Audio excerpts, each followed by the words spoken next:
going on, guys? It's K-Dub here with another episode of Crypto Zombie. So welcome back to the channel. Today is Saturday. Pleasure to have you here. Having a look at what is going on, we are up another 2.83% today. Bitcoin sitting around $10,742. You can see right here, we had a nice little leg up. Boom, one. Then we went sideways and another one. So it definitely looks like Bitcoin is trying to go higher and higher. We finally broke through some of those key resistances, right? So we're going to talk about that. I also want to talk about Steve Bannon coming out and basically going against Trump and saying that he thinks cryptocurrencies are good. And I want to talk about an interesting indicator that we haven't seen since 2012 that could definitely signal the start of the next parabolic run. In fact, we could definitely be entering that reaccumulation phase that we spoke about. And this could be the last opportunity to buy Bitcoin at these levels. And we might even see an all-time high this year. Now, if that sounds good to you, well, you know what to do. Also, if it's your first time checking out the Crypto Zombie channel and you are not subscribed, well, you're definitely missing out because we do this every single day,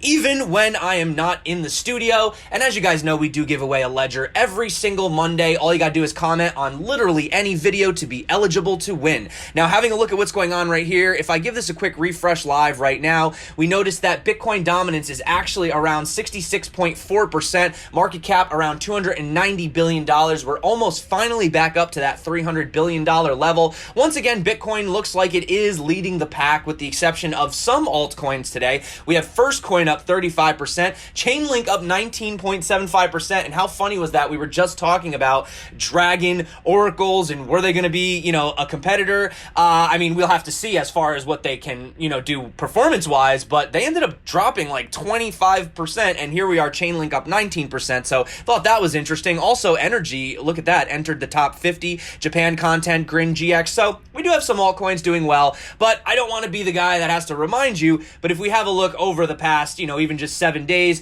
you do notice that Bitcoin is up almost 10%, whereas most of these other coins are not. Tezos had a pretty decent week, and Hedge Trade as well, but yeah, not too many others, guys. So having a look at what is going on, what did I miss? I was not able to put out a news video yesterday. Well, basically, Bitcoin has no intrinsic value as the UK moves towards crypto ban, and in the same exact hour, Bitcoin is here to stay, and the UK didn't ban Bitcoin. So yeah, I guess that's all we missed, guys. So having a look at what is going on right now, we are seeing some sells across the board starting to move into the buys, going down to the longs and shorts, still relatively split down the middle across the board. Now, as you guys can see right here, we just keep breaking these key resistances, right? First we had this one and then this one, and now we've broken above this one where we had that, resistance back here around July 12th, and currently we are struggling. But man, if Bitcoin continues on this path, like I said, we could see an $11,500 Bitcoin, or even if we went straight up, we could see $11,007. Now, obviously, what we need to do is get above this level right here. We need to get above this $13,200 level, because what that would do is that would actually put us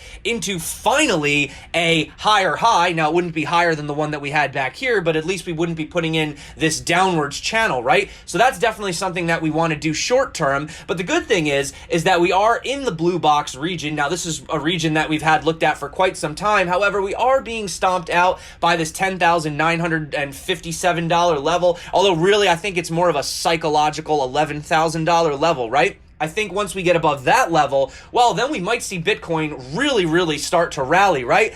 Good news, we are above the EMA ribbon on the Bitcoin futures. So man, I gotta be honest with you, I don't know if we're ever gonna close this this gap. I mean, unless you guys think we're gonna fall, all the way back down to about 8,000. At this point, I mean, we'd have to go back down, obviously, to 8,500, but it's seeming less and less likely as time progresses, and like I said, we're still sitting well above the 21 exponential on the weekly. But if you do believe that we are entering the reaccumulation stage, which I do believe we are entering this purple zone and getting set up for the next massive, massive bull run, then you're definitely going to want to stick around for the rest of this video. I'm going to try to make this as quick as possible today, guys, because I am traveling, but I have a lot of important information information, and you're definitely going to get the most value if you stick it out all the way to the end. Like I said, we're going to try to barrel on through this, so check this out. Now, you guys know I'm a huge fan of Willy Woo. He says, introducing the Bitcoin difficulty ribbon. So when the ribbon compresses or flips negative, these are the best times to buy in and get exposure to Bitcoin. The ribbon consists of simple moving averages on mining difficulty, so we can easily see the rate of change in difficulty. Now, if we come over here, this is the interactive chart. You can look at it.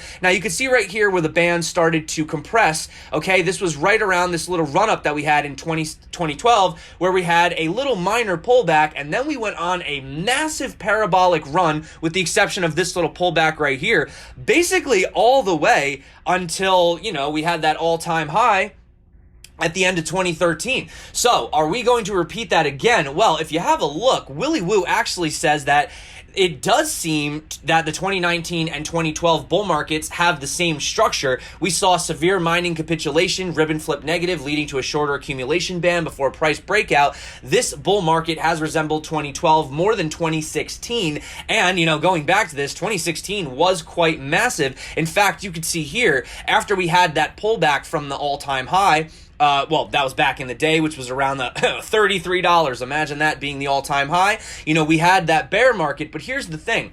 So we've recently come out of that little dip we had from the lows, right? Around 3,100. We went all the way up to almost 14K and pulled back. Well, they had something very similar happen right here in January of 2012, where Bitcoin had actually gone up to about $6.94 and then pulled down, it was almost 40%, down to about $4, okay? So you can see that was a massive correction. Now, we recently have just put in something very similar up here, where we pulled back, roughly, we didn't actually get to the full 40%, but we did pull back around 33%, and now we're going back up again. So if history was to repeat itself, although we know that, it doesn't tend to exactly reflect what happened in the past, we could see some massive run-ups. In fact, we could see an all-time high by the end of this year beyond 20K. We could see a 30K, even 42K Bitcoin. In fact, Moon Overlord points out that there's been 3 doji monthly candles along the median long-term regression line after Bitcoin broke above it.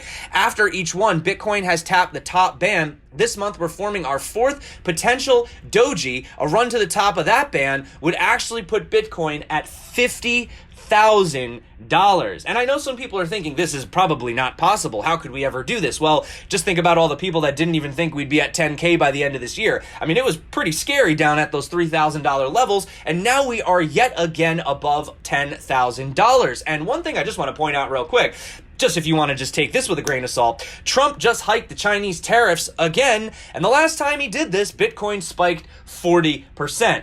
Kind of interesting how Bitcoin's been going up these past 2 days, right? This came out August 2nd. So having a look at that. Also, if you notice, we have Steve Bannon. Now, he definitely had a lot to do with the success of, obviously President Trump getting elected into the White House. And he actually is kind of going against what Trump said the other day in his tweets. And he's saying basically that he thinks cryptocurrencies have a big future. I'll play the clip super quick for you guys. You have owned Bitcoin for how long? 3 years, or how far back does it go? And were you buying down when it got down to 4,000 or 5,000?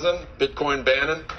I would like to say I had enough foresight, enough courage to buy as it went all the way down. No, but I think cryptocurrencies have a big future. I really do. I think they could be a very important part going forward, particularly in this global populist revolt. So this is obviously something very, very different from what we're hearing from Donald Trump, that says they're basically printed out of thin air, and he doesn't believe in them, he doesn't really care about them, whatever he said in that tweet the other day. You guys remember that, right? So he is an owner of Bitcoin, and we kind of went over this, but he said that he was buying it all the way down. Now, a lot of people that were confident in the space, like Anthony Pompliano, Morgan Krieg, I was buying it all the way down. I don't know about you guys. I was trying to accumulate as much as possible. It was a scary time, but you know, for those of us that believed, it's obviously paying off. Another thing I want to point out is last month after Facebook's announcement, you know, he did come out and say that Trump said he wasn't a fan of Bitcoin. He also said he wasn't a fan of Libra.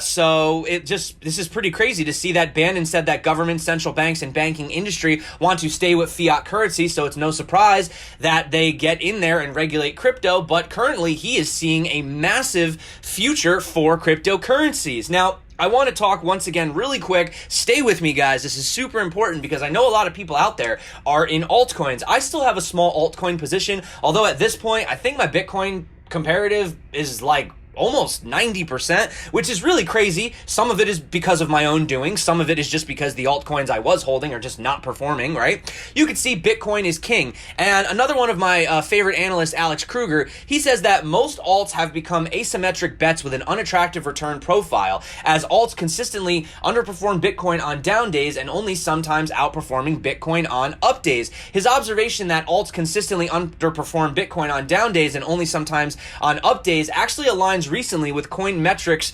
report that they had. So data from the report showed that over the month of January, the majority of altcoins were down, some of them more than 40%, and this came at a time when Bitcoin had only dropped pretty much 2% at the time of the report. So this is the actual report right here. We spoke about this before, but I will drop this below, and you can see a lot of these, you know, Bitcoin down 2%. Now keep in mind today, obviously they're up a little bit more. This report is slightly outdated. You can see Bitcoin's price is only 10,000, almost 300, but you can see Ethereum down 28, Litecoin down 32, XRP down 31. I mean, just look at these, 34%, 44%, 35%, 25, right? A lot of these altcoins are seeing losses compared to Bitcoin. So that is just something that I wanted to point out. But continued regulatory pressure on the cryptocurrency exchanges recently, and you know if you're a US citizen, has not been very good. Bittrex has gotten rid of New York residents, put more strain on what you can and can't trade. Binance created Binance America. Poloniex implementing new policies that bar US traders from derivative instruments, right?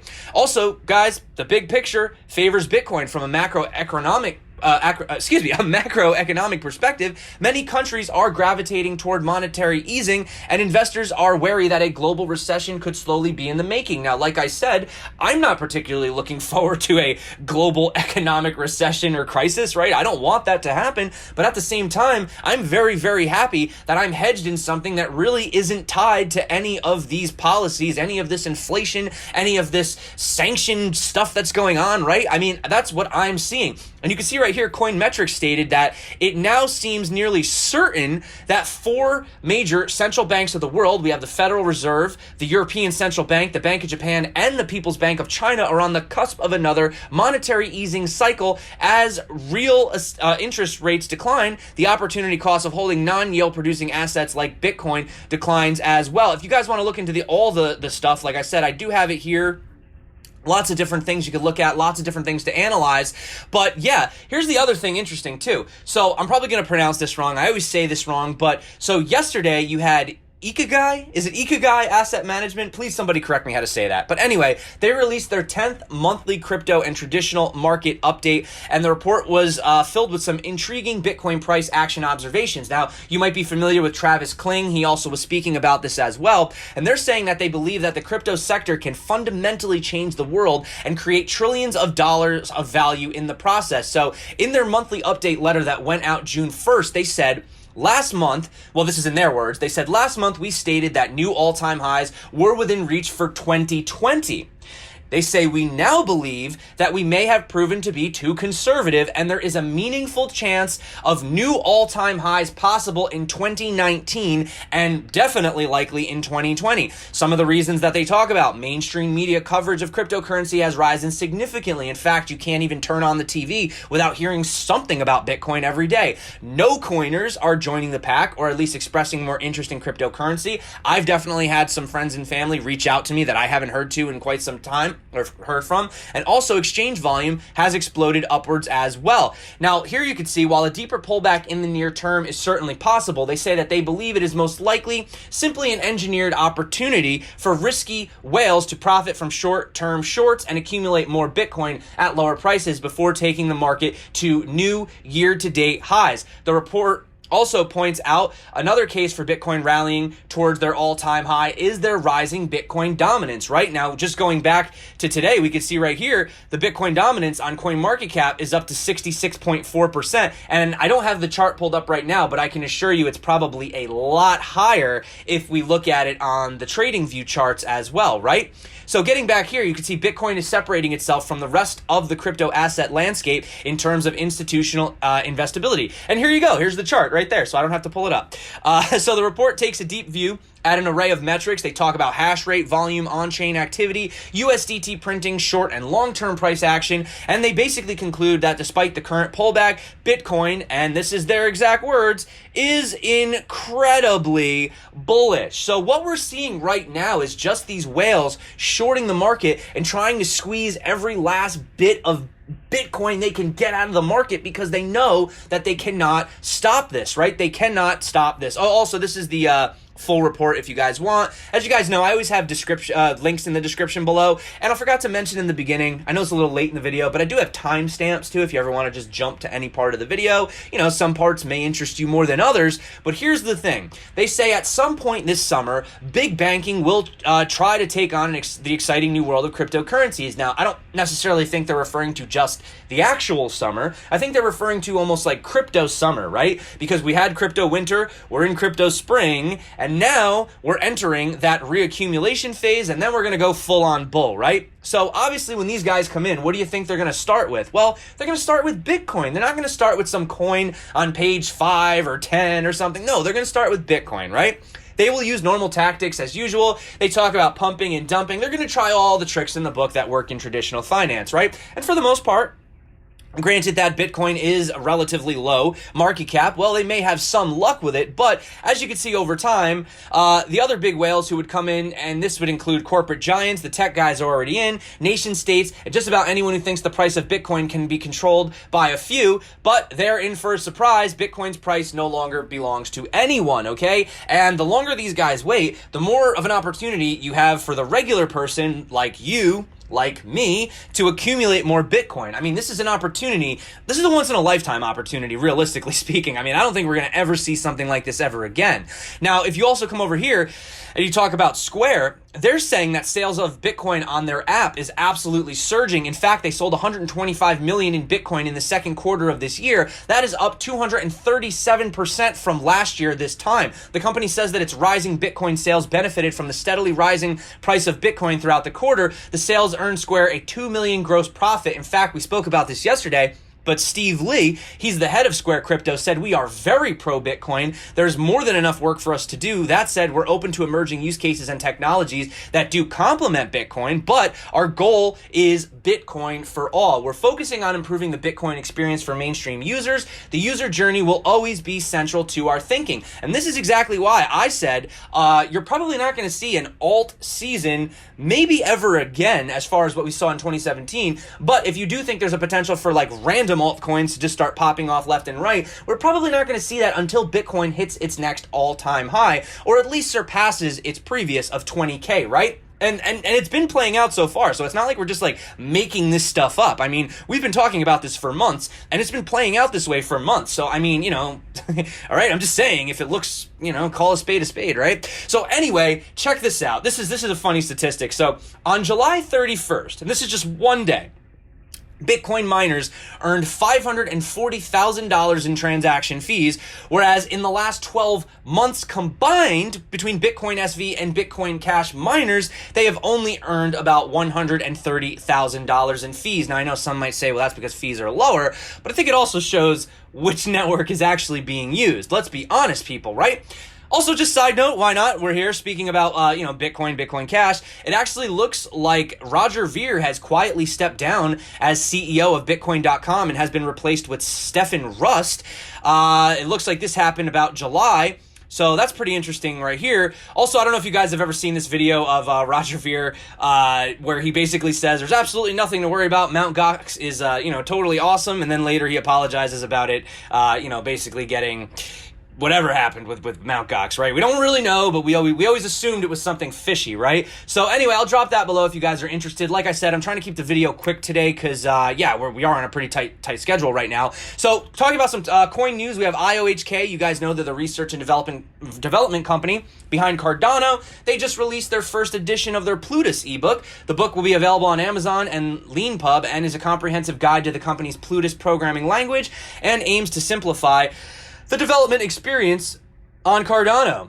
Oh, here we go. We got some bad news now over here from Apple. So it says users of Apple's new credit card will be faced with a number of restrictions, and of course, one of them is cryptocurrency purchases. So this kind of sucks, but part of the Apple Card customer agreement includes a clause that prohibits the purchase of cash advances or cryptocurrencies. The restrictions continued with casino gaming chips, racetrack wagers, or lottery tickets. The tech giant, they said, may as well say, only for shopping in the Apple Store, as it appears that that's its primary intention. In addition to the Bitcoin blockade, Apple also has restricted the use of credit cards with jailbroken devices. Obviously, that is a situation, so that's not really that good moving forward, but hey, I do have some good news. Arlington XRP capital-backed financial startup NEXO has unveiled a crypto card with a line of credit backed by the user's crypto holdings. So what's interesting is you don't actually have to spend your crypto. That's interesting, right? Because most cards, you have crypto and then it instantly gets converted into fiat, but that's not the case with them. They say since its founding, they've actually extended more than 70 million in crypto collateralized loans to over 200,000 clients. Now the loans can be used to make purchases at merchants that accept MasterCard through a co-branding. So there you go. And guys, like, let's not forget, I love this picture, Crypto Noob Day 1. Everything's all, you think you get it all figured out, and then week 4 is just madness, right? But I feel like eventually we do come back to, this nice, clean desk. We sort of figure things out. We know where we're going. We know what coins we're looking at. We understand better. And like I said, education is definitely a huge part of the picture. But that being said, guys, I want to say thank you so much for coming back to the channel. Hopefully you got a lot of value out of this video. If you did, feel free to smash the likes. Definitely get subscribed if you haven't. Drop a comment below. Join the Telegram group. It is absolutely free. You can click